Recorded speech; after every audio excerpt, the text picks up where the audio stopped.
y'all, it's Kid Part Truth Love United. What's going on? So today we're gonna be talking Queen and Slim. She knows exactly what she wants, and she knows exactly what she deserves, and it makes them boys nervous. Alright, so before we get into it, if you are new to my channel, hey boo, what's good, what's poppin'? I'm Akira. Please make sure you hit the subscribe button so you'll see every time I post something new, and hit the notification bell so they'll let you know all that good stuff. Also make sure you check out the website truthandloveunited.com. I'm getting my life together. Y'all pray for the kid. I start school back tomorrow, so my schedule's very hectic, but I'm doing my best to try to juggle all the balls that I got going on right now. So I have seen Queen and Slim twice. The first time I went on not Christmas Day. I went the day before Thanksgiving. That was the day it released in theaters around here. I went to go see it with someone. And then today I actually went again, and I went by myself.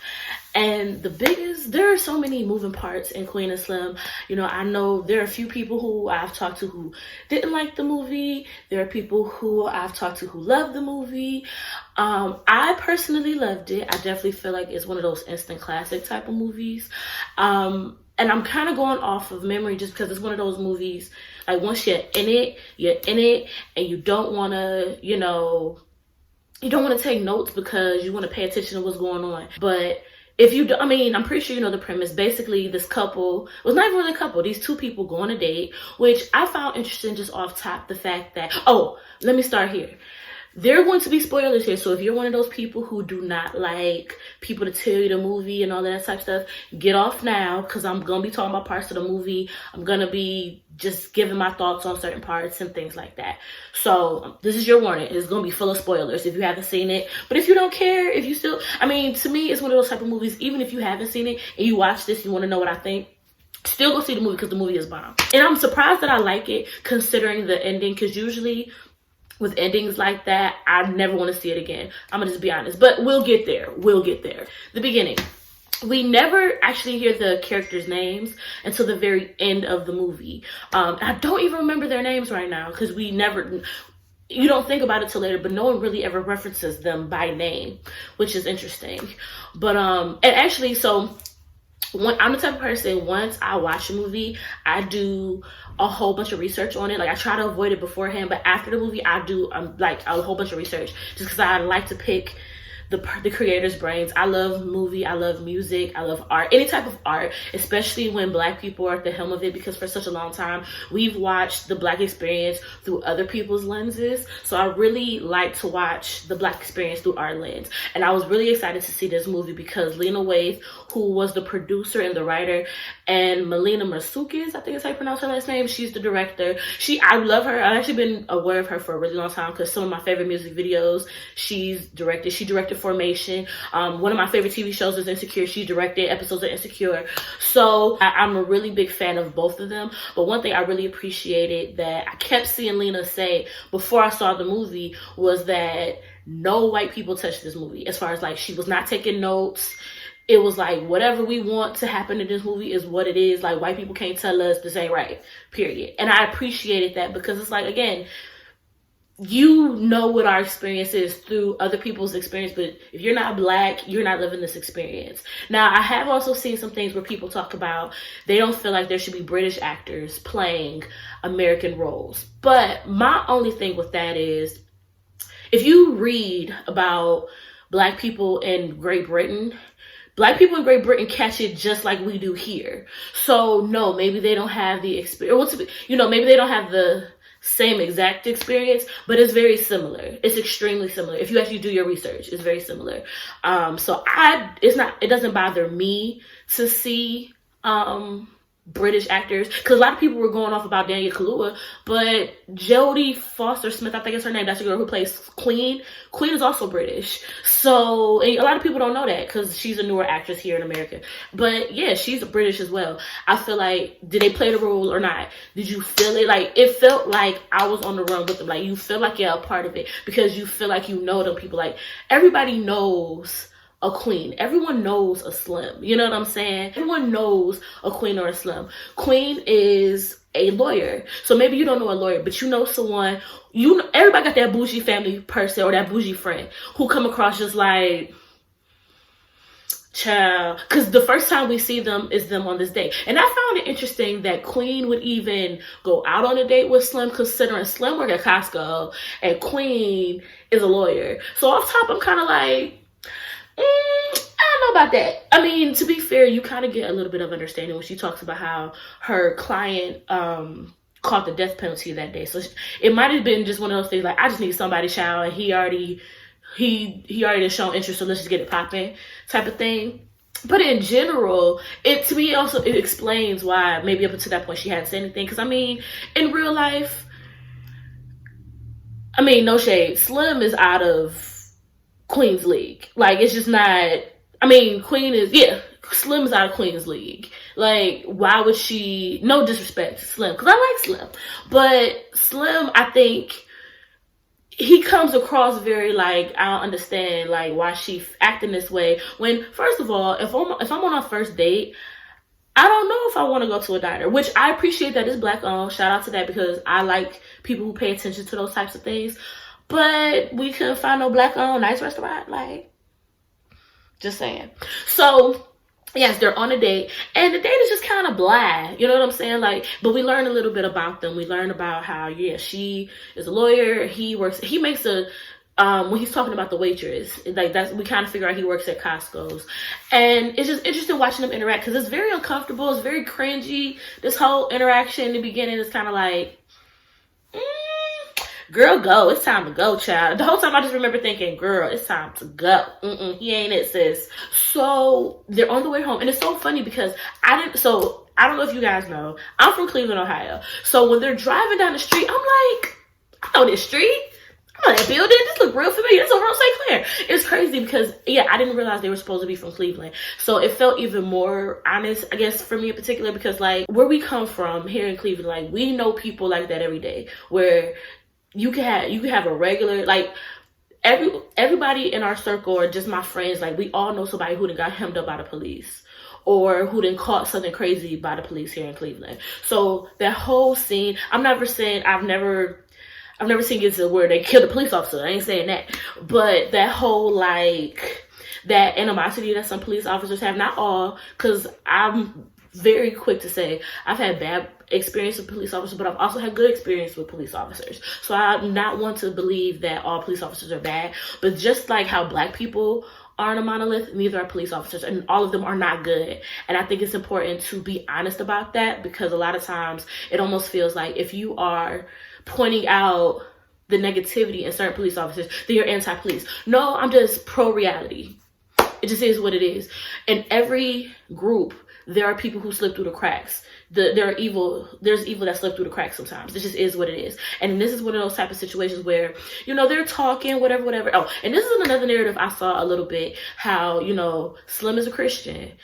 He prays at dinner, but then people are like, I don't like this fake Christianity, whatever. I didn't necessarily look at it as fake Christianity. I looked at it as reality. One, I don't know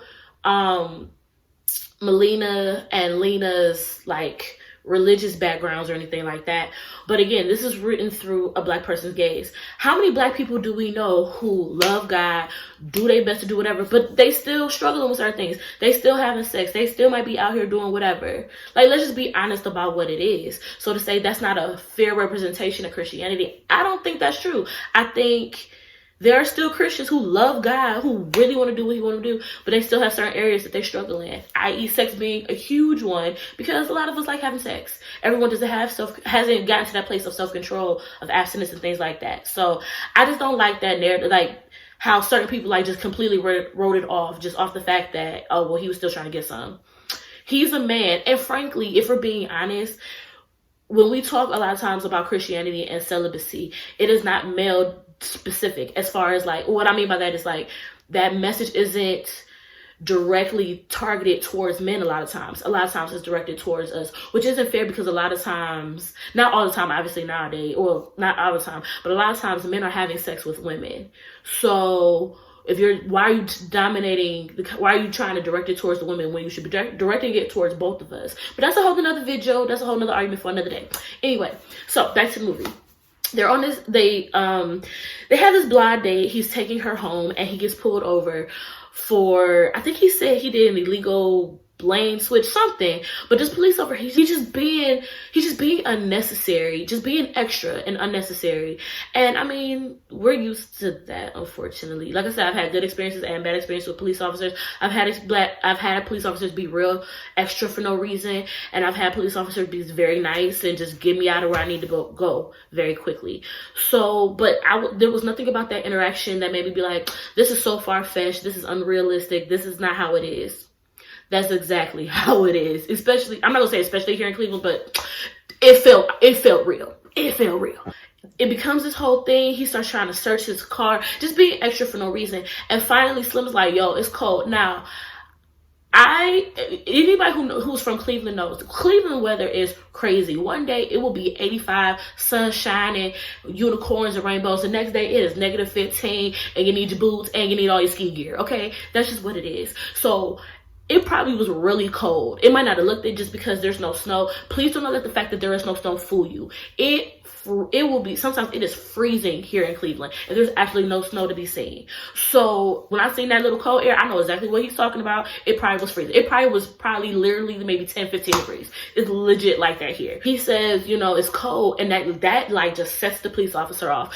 Mind you, this boy ain't got hardly any clothes on. The police officer is fully loaded up. Like, so it becomes this whole thing. She gets out the car. Now, I don't blame her for getting out the car. Just from a perspective of, I feel like, again, she's a lawyer. So she's a defense lawyer. So even more, she knows his rights. She knows what this police officer has the right to do, what he doesn't have the right to do. She knows that this police officer is overstepping his bounds. And I felt like she was just trying to be helpful. Now, it escalated the situation. But again, I hate the narrative that like Black people or civilians have to be on our P's and Q's when y'all are the ones trained supposed to de-escalate situations. I'm not trained to do that. Now, I mean, as a Black person, unfortunately, as group, you know, we have those conversations of like, yo, make sure you do this, make sure you do that, because you don't want him to act like this. But I shouldn't have to jump through hoops to make the person with the gun feel comfortable. That's crazy to me. But again, that's another video. So long story short, they kill this police officer and they go on a run. Now, it is Queen's idea to run, which I found very interesting because my first thought was, she's a lawyer. She knows exactly what happened. He mentions the camera, so we know there's a camera. Why would she run? And I think part of it was, a lot of it I think stems from, again, just her knowing, like just having been through what she's went through with her client about just him catching this what's it called, the death penalty. I really feel like a lot of that plays a part in this, because the first time I watched it, the person I went to the movie, I kept asking him like, why do you think she went? Why would she run? Because she's a lawyer. I'm pretty sure she could get him off. Like, why are we running? But I think it's just one of those things, it escalated really fast. And it's something where we've seen way too many times where it's very easy to demonize us. And police officers get off smelling like roses. So, I don't know. I still struggle with that. Why did she run? Y'all tell me in the comments what y'all think. If y'all seen it, why do y'all think she decided like... And it was literally on some like... It didn't even sound like she thought about it. It was just like, boom, let's get it popping, done, type of thing. And in that type of situation, I probably would be Slim as far as like, I need to talk to my family. Like, I got to figure this out. And she was like, we ain't got time for that. And you kind of get to see a little bit of how because he was like, you don't have no family that you need to talk to before we do this? She was like, no. So it makes you question like, why doesn't she have family? And it kind of plays up that trope of like, Black women just always have to be super strong and independent and for themselves, which is a good message, but at the same time, it can be a little dangerous. And because there are times when people really don't think about how we're still human. Like, yes, we're strong, we're independent, all of these things, but at the same time, we want love, we want companionship. We want to know that somebody is there for us, which is why the whole theme of legacy in this movie is super important to me. Anybody who knows me knows, especially within the last couple of years, legacy is very, very, very, very, very important to me. So just that whole theme throughout this movie it warms my heart. I love it. But we'll get there. We'll get there. So they go on a run. So let me rewind, because if you don't know what I'm talking about. So they run out of gas, and so they try to flag down someone to help go get them some more gas. One thing, and this is, I didn't catch it the first time, but I caught it the second time, or I thought about it later and caught it, and then I paid attention the second time I watched the movie. There's a part when, so they're on the side of the road and they're trying to flag somebody down, and Slim is like, yeah, I hope this is a black person. And Queen says, that's not always a good thing, which is foreshadowing for later, but you don't really know unless you have to see the movie. So, you know, they flag this dude down. He looks like he might be white, Native American. I can't really tell what he is. He don't look like a straight white dude to me, though. And they find out he's a sheriff, or he's some type of police officer. And once he figures out, you know, he takes him to get the gas, but while he's in the police thing, he figures out who they are. Like, he hears the APB, he figures out who they are, and they figure out that he knows who they are. And I was really scared they was gonna kill him. I was like, please don't go on no murder spree, child. But no, they didn't kill him. They just threw him in the back of the trunk, and I felt really bad, because I was like, dang, I hope somebody found him, because he was really, really nice. And I think that's one of those, that goes back to that, you know, all police officers are a monolith. You know, there are some good ones who really do their jobs, and there are other ones who just make all of them look bad. But if you think about the foundation of what the police were, they originally were slave catchers, which I think, did they talk about that in the movie? I don't remember.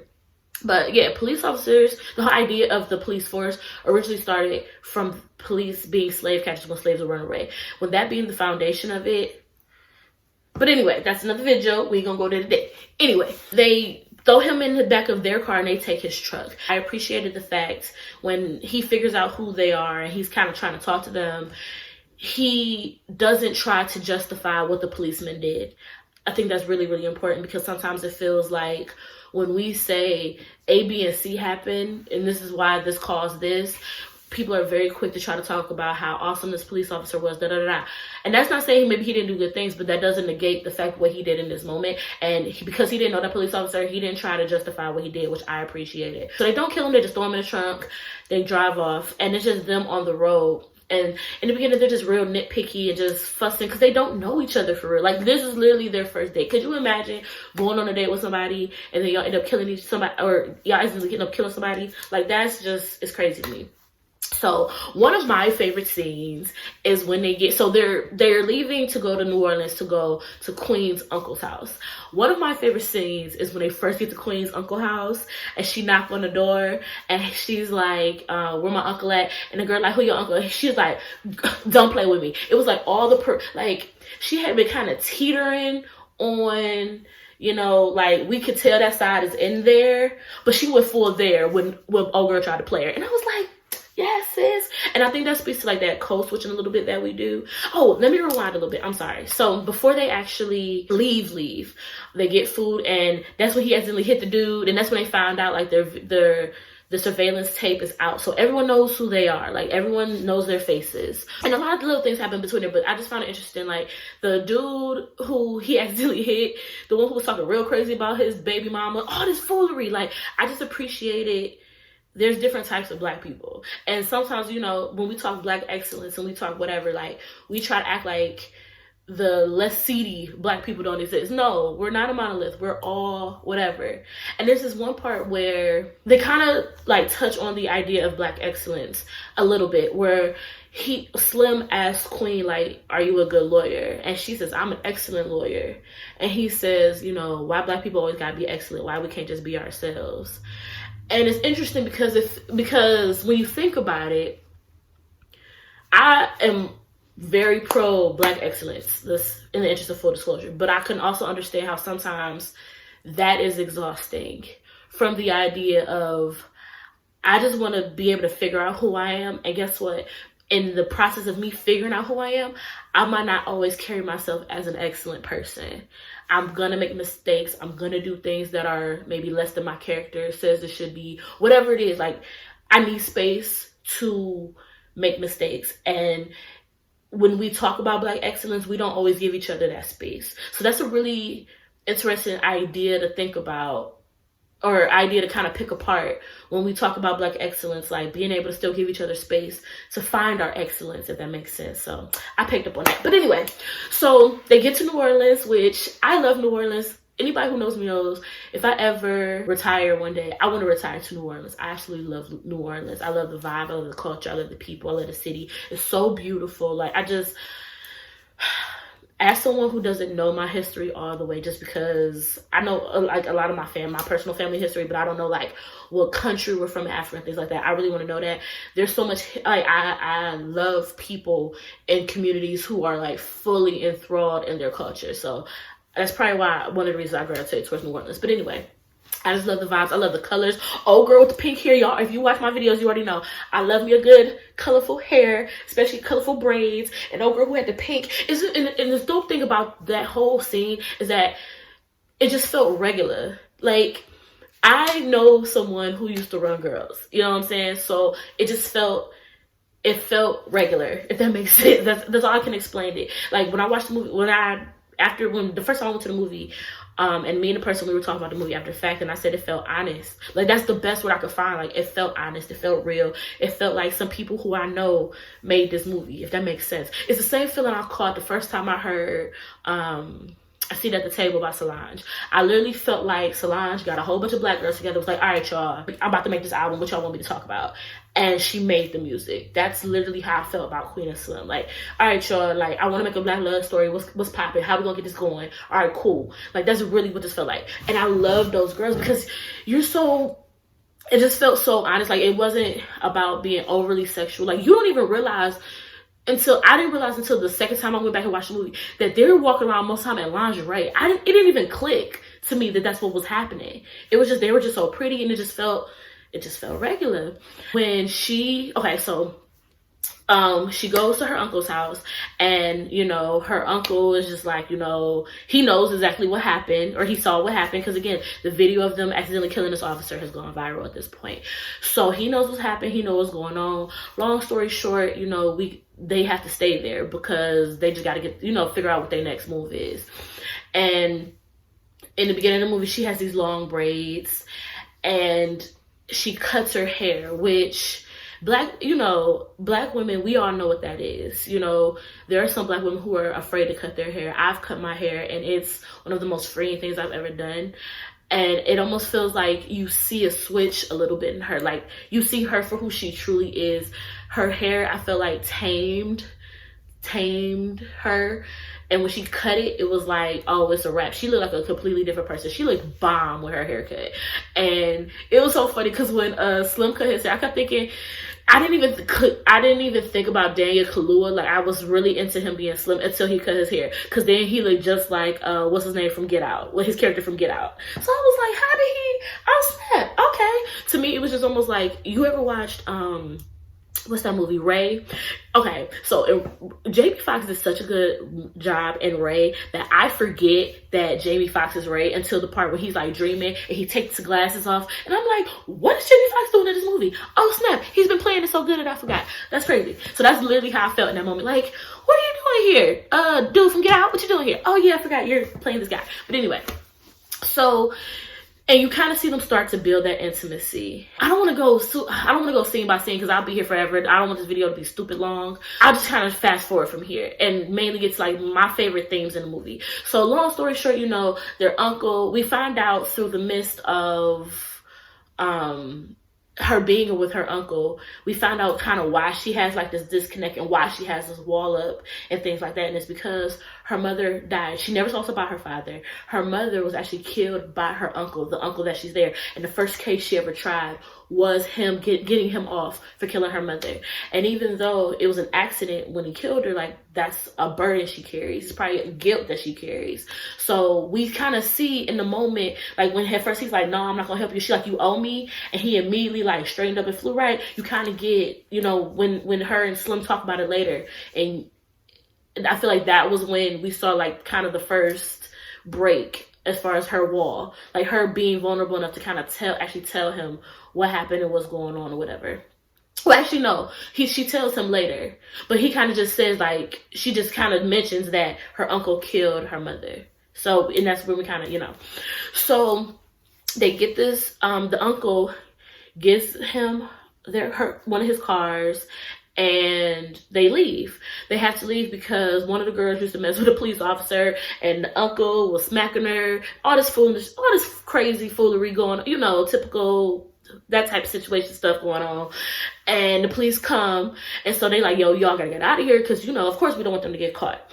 So they're on the road, the car breaks down. Now, when the car breaks down, we meet, they push it to a what's the place a car place that they fix cars at, and I'm pretty sure I'll think of the word later, and I'm gonna begin to know that I thought of it. I can't think of the word. Anyway, so they take it to a place where they fix cars at, and yeah, you know, the dude, he knows who they are. He don't agree with what they did, and I think it's really important. I think that aspect is important too. It's important for Black people who have one idea to remember that all Black people don't feel the way that you do. And looking at that situation, especially, and I thought it was interesting that it was an older person, because a lot of times the older generations, they're divided as well. Like, you have like the Elijah Cummings of the world who are about that life, who about that business, you know, about that business. But there are other people who, we just trying to survive. We trying to keep our head down. We don't want that drama. We don't want that smoke. And there are people in our generation who are the same way. I think there's a little less, but I do think there are people who are in our generation who are the same way. But I thought it was interesting that they chose an older Black man to be like, I don't agree with what y'all did. And his son to be like, nah, I'm about that life. Even though what happens with the son later, I don't even want to go there, because that really hurt my heart, because in that moment, I don't want to go there. I don't want to go there. If you know what I'm talking about, we'll talk about it in the comments, but I don't want to talk about it because that part made me cry. Like, that was the first time I cried in the movie. It made me cry. But so he's like, I'll fix your car. He's like, son, take them and get them out of my business. Like, stop, so they can stop hovering around me. And wait, actually, hold on. But let me rewind. They go to, I'm trying to think what's the bar before or after. The movie, I might not be saying the movie in order because I don't remember what part this was at. So, but they go talk to the boy. And he's just telling them like how inspired he is by them and things like that. And I think that's one of those things, like, we have to be really careful about what we do. You know, a lot of times we tell children, do what I say and not what I do. I think it's important in those type of situations. It's important to explain what happened, especially when we see the decision that Junior makes later in the movie, which is heartbreaking. So yeah, I think it's really important to make sure that when we're making these moves and we're protesting and we're doing these things, make sure that we are fully articulating why we're doing what we're doing and why we're taking certain steps that we're taking, and making sure that we understand that this particular step that Queen and Slim took was extreme, and they didn't have any other choice. It was either my life, it was either their life or his life. So they didn't have a choice. And it was just, yeah, the whole Junior storyline just made me really sad. But anyway, so they fixed the car, and, you know, that's where they take their iconic picture, which I want that picture on a shirt. I do. I want that picture on a shirt. That picture is fire. I love that. Anything with anyway. So the other major part that I really loved that we saw with Black people was when they went to the club, or like a little bar, like you could see like a little hole in the wall bar, like they playing blues music, and it just felt authentic. And that's the thing I loved about this movie. Like, it just felt honest. It felt authentic. It felt like this really could happen. Like, this series of events really could happen. This is really how it would play out. And I appreciated those people. And I think that goes back to what I was saying, like how there's a demographic, even within the older generation, of some people I completely do not agree with what you did. And there are people who I feel I understand why you did what you did. But in both scenarios, they never turned them in. You notice they never mentioned the father, Junior's father, saying anything about them being there until after Junior did what he did. They never talked to I don't think he would have said anything about them being there had that not happened. But they go to this, I know I'm jumping all over the place. I'm sorry. I'm not a movie reviewer. I'm just telling you how I feel about the movie. So they go to the part where they're at like this bar, and the Black people in there, they know exactly who they are, but I appreciated them just being like, y'all safe here, you know. And I wish we had more of that in our community, like in real life. Like, there are some pockets of it, but I wish there are just certain things as a community we could agree on. Like, if there's some Black people in trouble and we know they didn't do anything wrong, I wish we had pockets, like, I wish we had that as a group, like, yo, I got you regardless. And that was the vibe I caught. Because, like I said, even the dude who fixed the car, he never said anything until Junior did what he did. So, I just wish we had that in real life. Like I said, I feel like we have pockets of it. But if you look like me and I know you in trouble, I got you. Like, that's the vibe that I want us to be on. Especially when it's clear that there was a reason why you did what you did. Like, it ain't just on some, like, you a crazy killer out here. That's different. That's different. But no, like, clearly they were provoked and it was, like I said, it was either them or him. It is what it is. They're at this bar and, you see the chemistry, like, really get in line with them. Like, you see it really start to, flow the way it needs to flow. So they leave the uncle's house, and the uncle told them about their friend. He has this friend, this white dude he used to know when he was in jail, who had a friend who got a plane. So that's where they're on their way to when the car break down, and the garage, that's the word I was looking for, garage. So that's who they're on their way to when the car breaks down. They go to the garage, they meet Junior.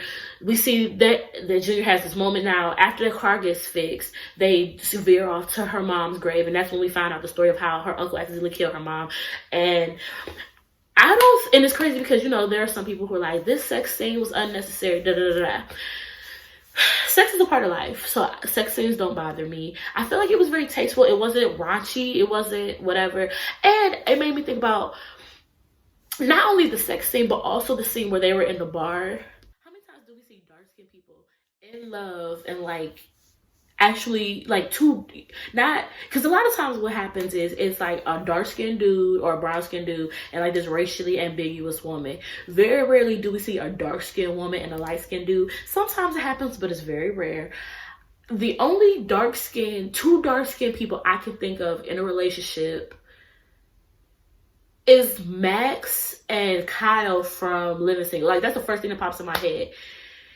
I can't think of any other, and I'm pretty sure there are. Y'all put them in the comments if there are, but we just don't see it a lot. And think about, Living Single was with the 90s, so we just don't see it a lot where it's too dark skinned, not brown, clearly dark skinned people in love, in a relationship or a figure, you know what I'm saying? Like, in this type of situation where it's a love story, it's very, very rare. So I appreciated that aspect of the movie as well.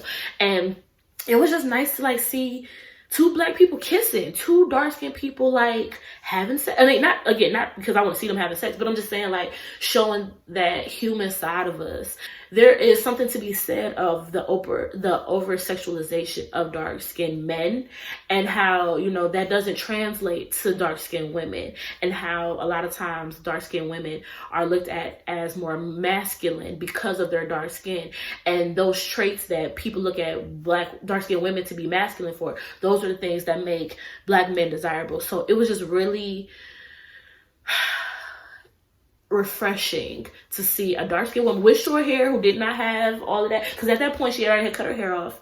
So it was just really refreshing to see a dark-skinned woman with short natural hair getting it in with her man. Like, it was just nice. It was just a moment. So, but during the whole time we see the sex scene, we also see Junior and what happens with Junior, and that just makes me so sad because, again, it goes back to, I wish they would have had a conversation with him about, I don't know.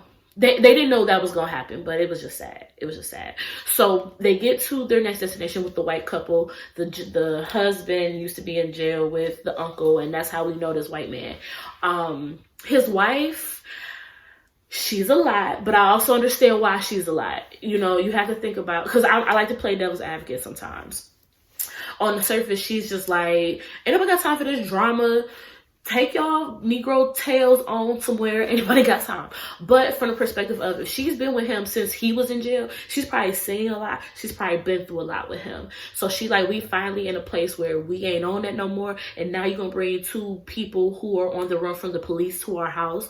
Are you crazy? So I understand to a certain extent, this much extent. I don't know if you can see this much extent. I understand to this much extent why she is the way she is and why she's moving that way. I get it. But again, this whole time, it almost reminds me of like, and I think Lena, actually, I think I saw her make this reference, or somebody interviewing them make this reference. It felt like the Underground Railroad, especially when the police come to their house. Now, I was curious about And I just thought about it. So when they're in New Orleans, they had drove the stolen police officer's truck to New Orleans. So it's kind of understandable why maybe they figured out like they had been there because of the truck.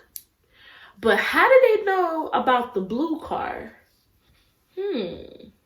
How would they have known? Maybe because real talk, maybe they just, because the police officer had been messing with one of the girls that the uncle had.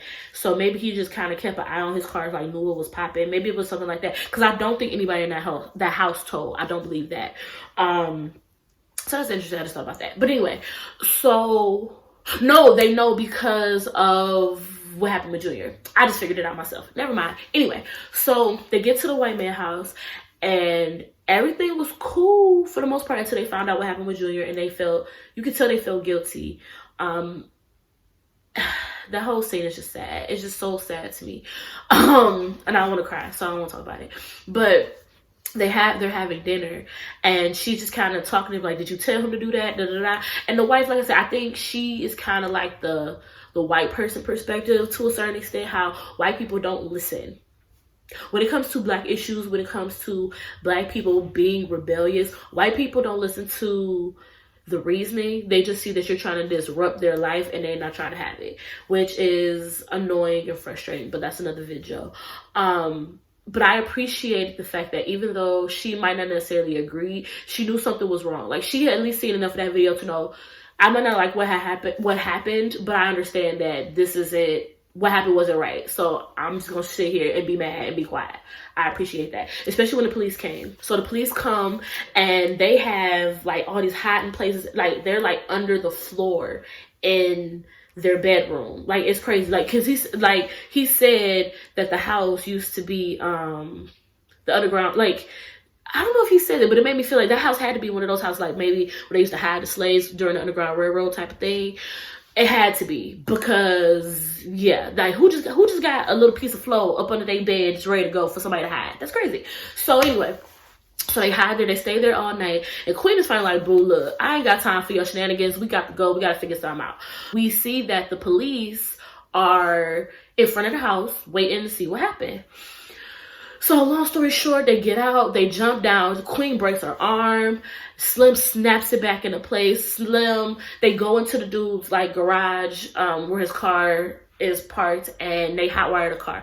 Now, we got a police officer who got real good hearing. So he hears something going on. So he goes and he sees them. Now, it's a black police officer, so I wasn't sure what was going to happen. Be honest, the first time I watched it, I wasn't sure what was going to happen. The person I was with said he going to let him go. And I said, you think so? I don't know, because, you know, sometimes it's hard to tell with black people. It's hard to tell. Just some black people feed into the black side. Some black people feed into the blue side. So I didn't know what was going to happen. I wasn't for sure. But he let them go. And I was like, whoo, praise the Lord. Won't he do it? He said he would. So he lets them go, and I appreciate him being like, yeah, that was crazy. Some animals was back there doing something, and it was crazy. I was like, yes, tell the white, see, because they don't pay no attention. They don't listen. Because, see, real talk, and even that scene, if you think about it, had that white man taken that black police officer's concern seriously, they would have had them there. But because he was being dismissive of him, which is why partly I also think why he let them go, because that speaks to like, we supposed to be on the same team. We both got on the same badge, but because I come from somewhere different than you do, or maybe because I look different than you not taking what I'm saying seriously. Bad. I really feel like that's what happened. But anyway, they leave and they go and they just in love now. Like, I'm gonna tell y'all now, if I ever get married, right? If y'all know whoever will marry me, because I don't know who that is, child. But if I ever get married, I want him to ask me, like at the end of the movie, when she says, can I be your legacy? And he says, you already are. Oh, that's my favorite part. Even though I hate what happens right after that. But that's like my favorite part. I want somebody to propose to me like that. Yo, will you be my... Not yo. Don't say yo to me. I can say yo, but you don't say yo to me when you propose, and that's ghetto. Don't do that. But just... Will you be my legacy? And I'll be like, oh, they I already am. But anyway. So They're on their way to, the white dude gives them an address, like, yo, this is my friend who got the boat, got the plane, because the whole time they're trying to get to Cuba, which is actually crazy, because I actually want to go to Cuba. I want to go to Havana. Like, that's my goal. Either next year or the year after, I want to go to Havana. Goals. But anyway, they are driving, and they get to the place, but it's just nothing there. So they fall asleep. They wake up to this big black dude with grills, and he just got a lot going on. He looks like he might be part of some gang activity. Walk up on him with a double barrel, maybe a shotgun, some type of situation, and it's like, basically follow me. So off top, I ain't gonna lie, the first time I saw the movie and I saw this dude, I was kind of like, okay, I mean, all right. Different people know different types of people, so the fact that these straight-laced looking white folk know this hood dude, okay, I mean, stranger things have happened in the world, all right. So he take them and he tell them, how proud he was of them. And I didn't realize till the second time I watched it, he talks about them in past tense to them. If y'all listen, he says, y'all gave us something to believe. Like, he talked to them like they not going to be there no more. Or like he knows something's happening. But I didn't catch that the first time. I caught that the second time. So he just, he like, y'all might as well YOLO. Because he know what's coming. That Negro know what's coming. So, I'm trying to keep it together. So, he take him to his house, and he's basically like, he talked to their homie. Now, this lets me know, this is what I think happened. I think the white dude called that black dude and was like, yo, we gotta da-da-da-da-da. Like, yo, we gotta help them, da-da-da. And as soon as he got that call, that black dude called the police. I think that's what happened. And so when he was on the phone saying, yeah, they're gonna be here tomorrow, I think he was on the phone with the police then. Personally, I think he was on the phone with the police then, and that's how they were able to get there so fast. Because at first, before we see him, because after everything happens and they're doing a flashback to everybody, the groups, and how they're responding to finding out what happened to Queen and Slim, and we see him with the money, so we realize he's the one that told. I'm like, when did he have time? When did this happen? How would he have known? I think when he was on the phone, when they was there, and first he was like, okay, they'll be here tomorrow. They was like, nah, son, we got to go today. I think that was then. I think he was on the phone with the police then. Oh, and I completely skipped the part real fast. We're going to go back to when Slim went to the bathroom and he called his daddy, a real one. And I feel like, because I heard some people, I was talking to some people about this movie, and they was like, that's my kid, but I don't know if I would have hung up on, I don't know, all this stuff. I feel like this. I appreciate, because even though it might have hurt Slim in that moment, I hope that he knew why his dad would have done something like that. Because clearly, the block is hot, homie. You done made the block hot by calling me. You know what I'm saying? And I appreciated his dad to be like, nah, son, you ain't catching him on me. Because clearly something that happened, and y'all not going to do what y'all supposed to do, so you're not catching my baby on me. Period. And I appreciated that. Cause I was like, yes, come on, Slim Daddy. When he hung up on him, I was like, oh, that was aggressive. But then I thought it, and then I saw it, and I was like, oh, okay. Cause yeah, of course they're gonna go to Slim's dad. Because again, Slim was not the dude who would be in this type of situation. He's not the dude to be out here running around acting crazy. Clearly, that's not the type of man that he was. That's why this type of situation was even more horrific for him. Cause it's like, this isn't me, and how did I get here? How did I get here? How did I get here? So the dude take him to the airstrip, and we see the plane. We like, yo, yes, let's get it. Hey, they gonna make it. Hey, they gonna make it. Hey, I was on the inside like, hey, they gonna make it. Hey, they gonna make it. Hey, they gonna make it. Hey, hey. And then we hear the police sirens, and I'm like, I was so, my first thought was like, how do they know where they at? And I was like, that white lady told. But then I was like, no, because the white lady would have told when they were at her house. They had her sitting on the edge of the sidewalk. She would have told then. She wouldn't have waited till they left to tell. How did they know? And so then they just standing there and they having this moment, and it's just like, it's so sad, because it's like, it's crazy to me, because I feel like they would have never have fallen in love the way they did had that not happened. They would have never given each other a chance had the situation not happened. Because I feel like if they had gone on that date and that date would have been regular, they would have just kept it moving. They would have probably never talked again. But they also wouldn't have known how strong they were. They wouldn't have known how vulnerable Queen would have gotten to know how vulnerable she can be and how safe she can feel with someone.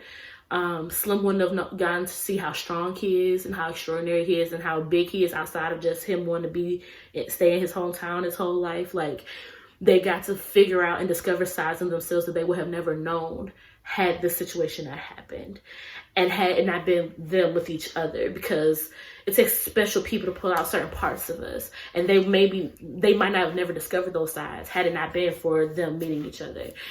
Their love story is beautiful, and it's so like that whole scene, so good, so well directed, beautiful. And when he says to her, no, when she turns to him and says, can I be your legacy? And the whole movie, you know, he talks about legacy and how as long as my lady remembers me fondly, I'm okay with that. And just that idea of like, I'm content in life. I know I'm where I'm supposed to be. I'm doing what I'm supposed to do. I'm helping who I'm supposed to help. And as long as the people who love me, the people who care about me most, know who I am and remember me fondly, that's good. Like, that whole idea just, because there are some people who feel like if you aspire to just that, then you're not aspiring to enough.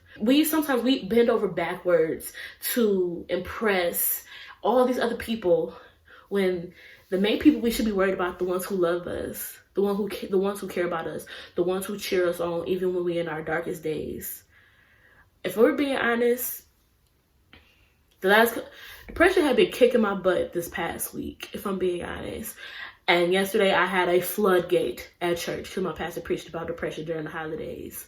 And it just made me really, after church I was talking to some people, and it just made me really remember how much I'm loved and I'm cared about, and people are there for me and want to see me win, and they're cheering me on. So like, it was even more full circle after I had the moment I had yesterday, and then watching it again today. Like, it was just all full circle. It was just, it's beautiful. It was just the whole scene. Can I be your legacy? And he said, you already are. And then the police shoots her. Mind you, there's no gun in sight. But again, that just goes back to showing, you know, black police officers just out here shooting folks for no reason. It was like, I'm tired of waiting on y'all. And so they kill her just off top. She gets murdered.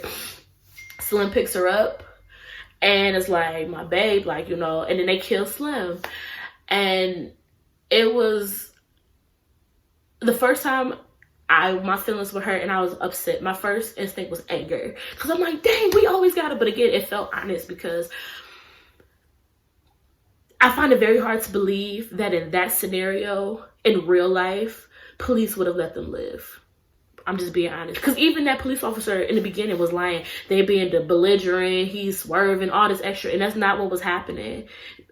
So I'm not surprised that, all they saw them were as cop killers and they had to die. Even though they were not posing any type of threat in that moment. Their hands were up. They were holding hands. You can see the other hand. There was nothing about what he was doing, either one of them, to justify them murdering them. But they're black, so what do we expect?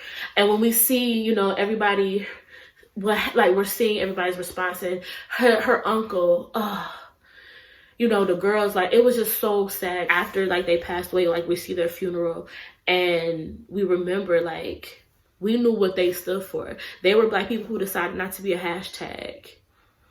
And they ended up still maybe becoming one, but it wasn't behind a police officer's gun. It wasn't behind because he killed them.